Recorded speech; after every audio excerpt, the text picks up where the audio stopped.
Hi students, how are you?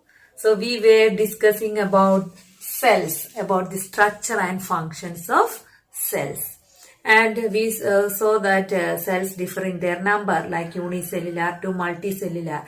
Unicellular means single-celled organisms. Multicellular means they may have numerous cells, millions and trillions of cells. Then we saw that cells differ in their shape and also cells differ in their size.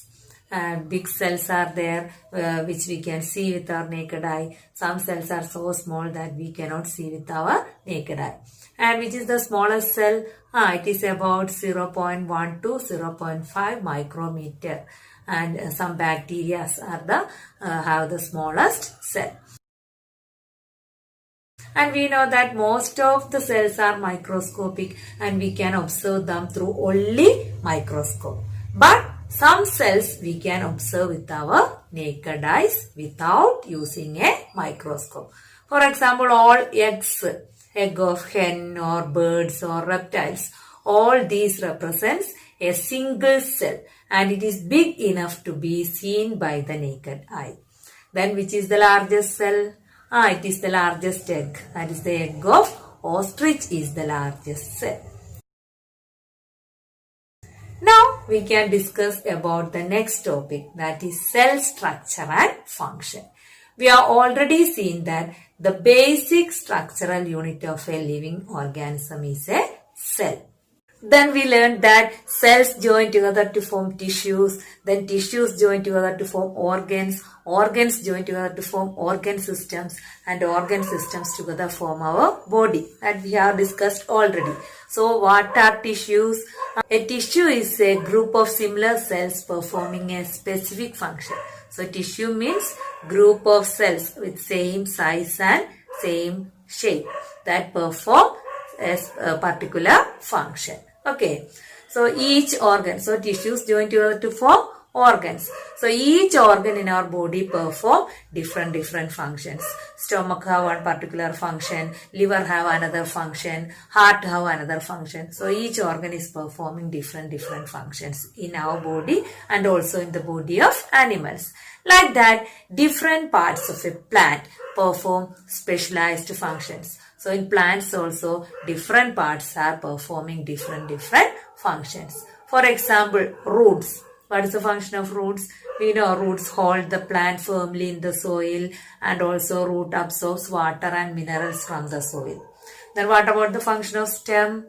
Stem conducts water from root to the leaves and also it carries food from leaves to all parts of the plant. Then what about leaves? We know leaves prepare food for the plants. So in plants also different parts are performing different functions. Okay. So next topic is about the parts of a cell. So we can discuss about the parts of a cell. So we know different parts of our body are performing different functions. Different parts of a plant are performing different functions. So different parts means different organs are formed by tissues. Tissues are formed by cell. Now we can discuss about the parts of a single cell. So we can consider one single cell and observe which are the parts of a cell. So first we can discuss about the outermost part of a cell. The outermost part of a cell is cell membrane. So which are the basic components of a cell? That is cell membrane. And in the middle we can see one nucleus. And it is surrounded by a jelly-like substance called cytoplasm. So these are the basic components of a cell. So cell membrane, cytoplasm and nucleus. And this nucleus and this cytoplasm both are covered by the membrane called cell membrane, or another name of this cell membrane is plasma membrane. So cell membrane is also called as plasma membrane. So what are the functions of cell membrane? It gives protection to the cell. It is the covering part. So it gives protection to the cell. Then it gives shape to the cell because it is the outermost part. So it is giving shape to the cell. And this membrane. So we know so many cells are arranged one after the other. So this membrane is separating the contents in one cell from the contents of other cell. So it is separating the cell from one another and also from outer medium. Here outside, outer medium, it is separating the contents of the cell from outside and also from the contents of other cells. Then another thing is that this plasma membrane is porous. Porous means what? It has some pores in between. Some pores are there. So it will allow substances to enter into the cell through these pores, and it will allow substances to go out also through the pores. So it is porous. So through the pores things can enter into the cell, and through the pores things can go out of the cell also. Okay. And but this won't allow all substances to enter in and go out. That means it is selectively permeable. So this membrane is a selectively permeable membrane. Selectively permeable membrane.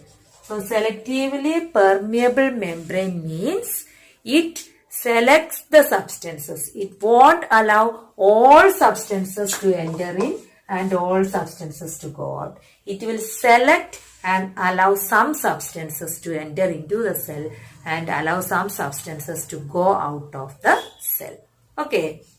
So the outermost membrane of an animal cell is cell membrane. Plant cell have another outer membrane. So in an animal cell, the outermost membrane is cell membrane or plasma membrane. It separates the contents of the cell from the contents of other cells, and also it separates the contents of the cell from the surrounding medium.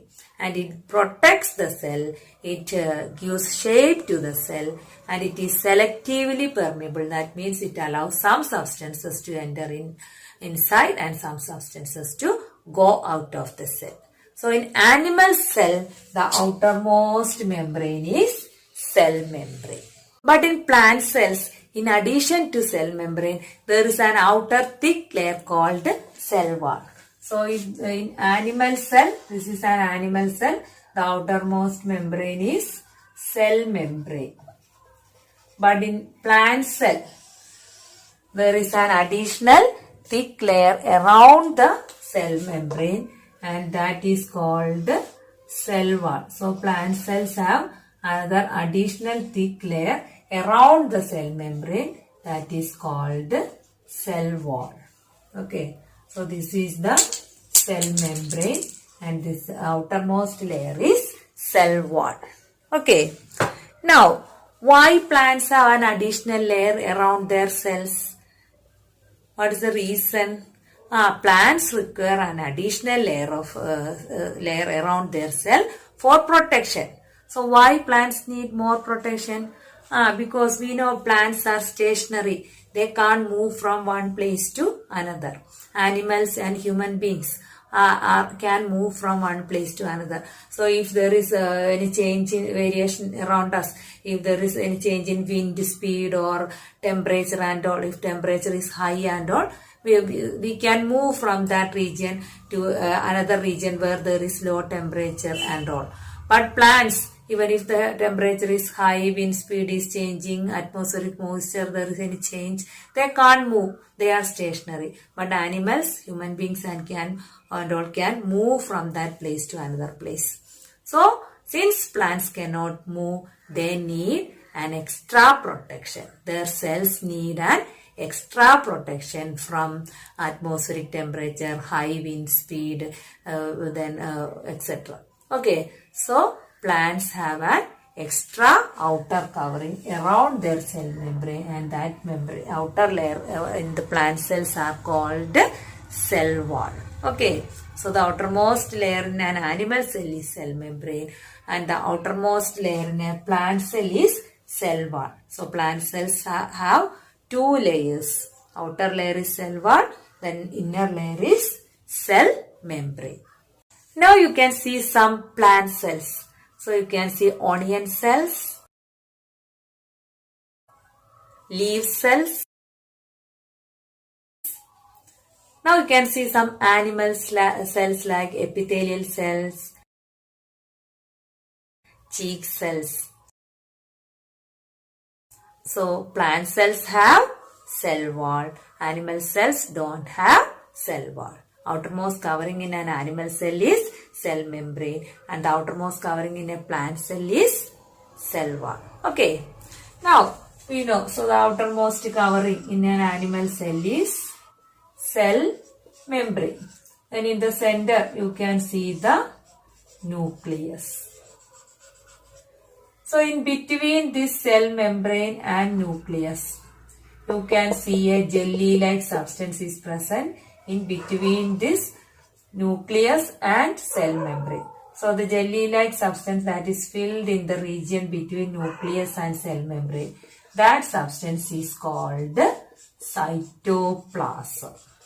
Okay, so cytoplasm is the jelly-like substance between nuclear membrane and cell membrane. Okay, and various other parts or components of cells are present in this jelly-like substance or cytoplasm. So many components are present inside this cytoplasm like mitochondria, Golgi bodies, lysosomes. So many substances, vacuoles. So many components are present inside this cytoplasm. And these components that is present in the cytoplasm are called organelles. So the various components present inside the cytoplasm are called organelles. So components like mitochondria, endoplasmic reticulum, Golgi complex, lysosomes, ribosomes, so many things are present in this cytoplasm. Okay, so about that you will study in higher classes. So cytoplasm means the jelly-like substance between nucleus and cell membrane. Now the spherical structure in the center of the cell is nucleus. So if this is the cell, in the center we can see a spherical structure and that is the nucleus. Now we can look at the structure of a nucleus. So nucleus is an important component of a living cell. So first we can look at the structure of the nucleus. So we can see nucleus, what is the shape? Round in shape and it is surrounded by a double layered membrane. So two membranes are there around the nucleus. Okay. And the membrane around the nucleus is called nuclear membrane. So nucleus is surrounded by a membrane called nuclear membrane. Okay. And this nuclear membrane is porous. That means some pores are present in this nuclear membrane or some holes are present in the nuclear membrane. So this nuclear membrane is porous. So some pores are present in the nuclear membrane. So here outer what it is in the center of a cell. So here cytoplasm is there and all components in the cytoplasm are present in this around this nucleus. And through these pores substances can enter into the nucleus from the cytoplasm.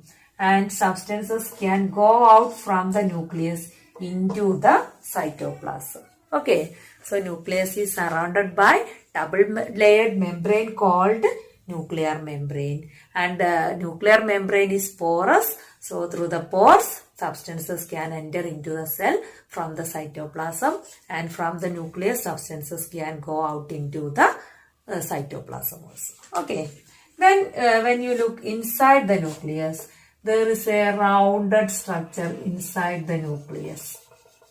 So we can see one rounded structure inside the nucleus. And the rounded structure inside the nucleus is called nucleolus. So it is called nucleolus. Okay. Then around this nucleolus, here we can see one jelly-like substance, fluid and that is called nucleoplasm. So the fluid inside the nucleus is called nucleoplasm. And in this nucleoplasm, we can see some thread-like or hair-like structures are present inside this nucleoplasm. And these thread-like or hair-like structures are called chromatin reticulum. Chromatin reticulum. Okay, so this is the structure of a nucleus. It is surrounded by double-layered membrane, then porous. Then inside the nucleus there is a fluid-like substance called nucleoplasm, and inside the nucleus there is a rounded structure called nucleolus. Around the nucleolus we can see some thread-like, hair-like structures, and that is called chromatin reticulum. And we know cell divides. When we are growing, number of cells are increasing. So always the cell divides. So we are growing by cell division. And just before cell division, so many changes takes place inside the nucleus. So before cell division, when we look at nucleus, we can see these hair-like structures called chromatin reticulum. But just before division, nucleus will divide into two. So just before that division, some changes takes place in this chromatin reticulum. That thread-like chromatin reticulum will change into some rod-like structures. So it will change, this thread-like structures will change into some rod-like structures called chromosomes. So what happened to the chromatin reticulum just before cell division? It will change, these thread-like structures will change into rod-like structures called chromosome.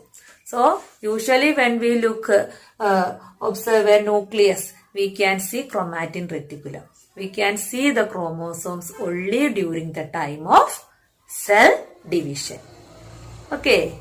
So these rod-like structures are called chromosomes, and these chromosomes carry the genes. So inside this chromosome, genes are present. So what are genes? Genes are the hereditary units. So we know characters are transferred from parents to young ones, or characters transfer from grandparents to their grandsons or granddaughters and all. So who is carrying these characters from one generation to another? The characters are transferred from one generation to another by hereditary units called genes. And these genes are present in the chromosome. Okay. So we know if father have curly hair, his son may get that curly hair. Sometimes his granddaughter may get that curly hair. Or if grandfather have blue eyes, sometimes his daughter may get it. Sometimes his granddaughter may get it. Like that. So these genes are carrying the characters from one generation to the next generation, or from parents to their young ones. Okay, so genes are the hereditary units that carry characters from parents to their young ones. And we know parents, father may have some kind of genes, mother may have some other genes. So combination of genes from parents result in different characteristics. Okay. Then, so we were discussing about the structure of nucleus, and we saw it is covered by nuclear membrane, which is porous and double layered, and inside nucleoplasm is present. Inside the nucleoplasm there is a rounded structure called nucleolus and hair-like structures called chromatin reticulum.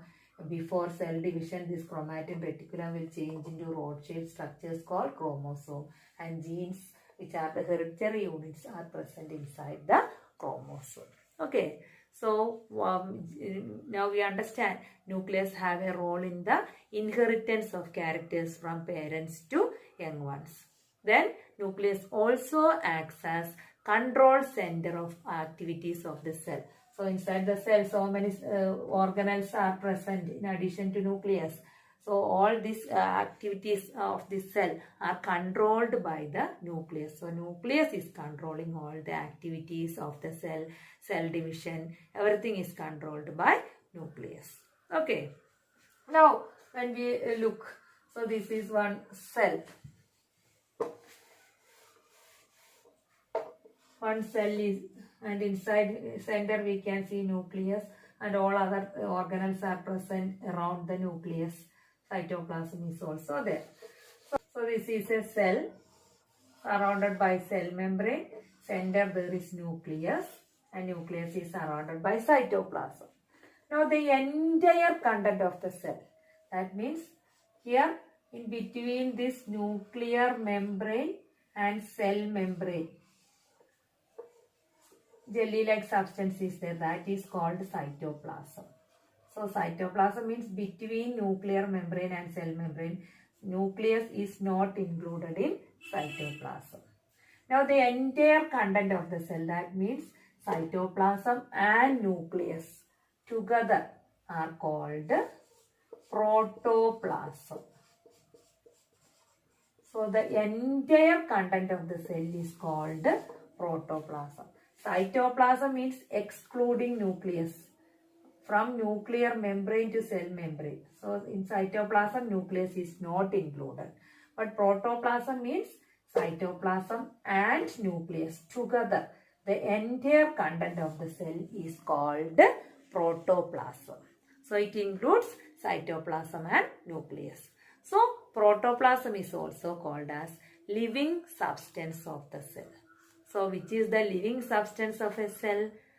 Protoplasm is the living substance of a cell. So it is the living substance of a cell.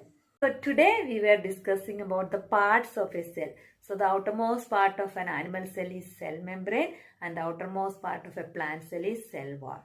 Then we inside this in the center we can see nucleus, and surrounding the nucleus, in between nuclear membrane and cell membrane, we can see cytoplasm. And then we discussed about the structure of nucleus, and we saw that genes are the hereditary units that are transferring characters from parents to young ones, and protoplasm is the living substance of a cell. Clear now? So after studying the structure of nucleus, Paheli have a doubt. She want to know whether the structure of nucleus is same in the cells of plants, animals, and bacteria and all. So when we look, we can see that the nucleus of bacteria are not well organized like the nucleus of big multicellular organisms. So we have studied that nucleus is covered by a membrane called nuclear membrane. But when we look at the nucleus of bacteria, we can see that their nucleus is not. So if this is a bacteria, we can see some nuclear region, undefined nuclear region, but it is not covered by a nuclear membrane. So some nucleic acids and all is present, but this is not clear and not covered with a nuclear membrane. Okay, so such cells where there is no nuclear membrane. So cells in which cells which do not have a clear nucleus with a nuclear membrane, or cells which have an undefined nuclear region without a nuclear membrane. Such cells are called prokaryotic cells. Prokaryotic cells. And that organisms which have prokaryotic cells, they are called prokaryotes. For example, bacteria is a prokaryote. Then blue-green algae is a prokaryote. Okay. So prokaryote, pro means primitive. Primitive means older. Primitive. Karyon means nucleus. So organisms with primitive nucleus. So we know in the path of evolution, first there was what? Prokaryotes without clear nucleus and all.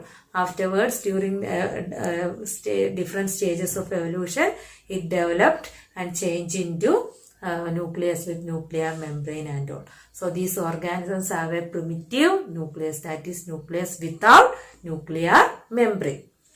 Then what about other than bacteria and blue-green algae? All other organisms have a clear nucleus. So if this is the cell, they have a clear nucleus covered with a nuclear membrane. And that cells are called eukaryotic cells. And the organisms are called eukaryotes. Okay. So based on the nucleus, the organisms are divided into two groups, prokaryotes and eukaryotes. Prokaryotes means cells which don't have a clear nucleus with a nuclear membrane. So they have an undefined nuclear region, but it is not covered with a nuclear membrane. But the cells which have a clear nucleus covered with a nuclear membrane, such cells are called eukaryotic cells. So the organisms are divided as prokaryotes and eukaryotes based on the presence or absence of nuclear membrane. So the term eukaryote means eukaryote. Eu means true and karyon means nucleus. That means eukaryotes have a true nucleus. That is a nucleus with a clear nuclear membrane. Now we can look what all things we can see inside the cell of a plant cell and animal cell. So this is a plant cell and this is an animal cell. So we know plant cell is covered by double layered membrane. So this is the cell membrane. Inner membrane is called cell membrane. So which is the cell membrane of animal cell? This one. Then this outer layer, this is the cell wall. Cell wall is absent in animal cell. And in both we can see nucleus. So this is the nucleus of animal cell. This is the nucleus of plant cell. And in plant cell and animal cell we can see some vacuoles. Some vacuoles are present in plant cell and animal cell. And when we look at the cells, we can see the vacuole in a plant cell is very big. So the vacuole is very big. It occupies about 50 to 90% of the cell is occupied by the vacuole. So this is the vacuole that is present in a plant cell. So due to the big size of vacuole, nucleus is moved towards the side. We can see nucleus towards the side because vacuole occupies about more than 50% of the cell.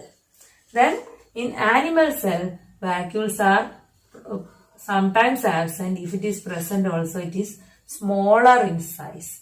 So this is the vacuole of plant cell and animal cell. So in animal cell it is smaller or absent. In plant cell it is very big in size. So in animal cell nucleus is present in the center itself, but due to the bigger size of vacuole in plant cell, nucleus is moved towards the side of the cell. Okay. Again when we look in the plant cell, so here this is the cytoplasm of animal cell. Here outside this vacuole, these parts are filled with cytoplasm. And this vacuole, it is the storage sac of a cell. Storage sac means it is storing different things. It will store useful things like amino acid, sugars and all. And also it will store, sometimes it store waste materials also. Then food vacuoles are there for digesting the food materials. Different types of vacuoles. So their function is storage. They are called as the storage sac of a cell. And around this vacuole we can see the cytoplasm. And in plant cell, we can see some colored structures in this cytoplasm. So some colored structures are present in the cytoplasm of plant cell. Okay, when we look at the section of a leaf, we can see so many green colored structures in the cytoplasm. And these colored structures in the cytoplasm of the plant cell is called plastid. So what is the name of this structure? It is called plastid. And some plastids are green in color. Okay, so it is green in color due to the presence of a green pigment called chlorophyll. So a green pigment called chlorophyll is present, that is giving green color to these plastids. So the plastids that have chlorophyll, that plastids are called chloroplast. So chloroplast means plastids that have green pigment called chlorophyll. They are called chloroplast. But some plastids are orange in color, some are yellow in color and yellow colored plastids are called xanthophyll. Okay, so green colored are called chloroplast and green pigment is called chlorophyll. Okay, but these plastids are absent in animal cells. So in leaves, plants leaves are green in color due to the presence of green pigment chlorophyll, and you have studied leaves prepare food through the process of photosynthesis, and for photosynthesis chlorophyll is very important for absorbing the sunlight and all. That all you have studied. But these plastids are absent in an animal cell. Okay. Now we can look what are the differences between a plant cell and animal cell. So there are so many other organelles also in this cytoplasm. Mitochondria, Golgi complex, endoplasmic reticulum, ribosome, lysosome. So many things are present in cytoplasm of animal cell and cytoplasm of plant cell. But we can study about that in higher classes. Now we are discussing only about the nucleus, plastids and vacuole only. Okay. So we saw covered by animal cell is covered by cell membrane or plasma membrane. In plant cell, above the cell membrane there is one more membrane called cell wall. Then vacuole is bigger in plant cell. It is smaller or absent in animal cell. Then in plant cells plastids are present, but in animal cells plastids are absent also. Now based on this, we can look what are the differences between plant cell and animal cell. There's a table in your textbook to comparison of plant cell and animal cell. So now we can look or compare a plant cell with an animal cell. So first part is cell membrane. So cell membrane is present in plant cell. What about in animal cell? Animal cell also it is present. Cell wall, it is present in animal cell. What about in present in plant cell? What about in animal cell? Animal cell it is absent. Nucleus present. Nuclear membrane also present in both plant and animal cell. Cytoplasm also present in both plant and animal cell. Plastids are present in plant cell, but plastids are absent in animal cell. Vacuoles are big in plant cell, vacuoles are small or absent in animal cell. Okay, so these are the differences between a plant cell and animal cell. Some other differences are also there that you can study in higher classes. So our lesson cell structure and function that is over. Clear now? Okay, bye.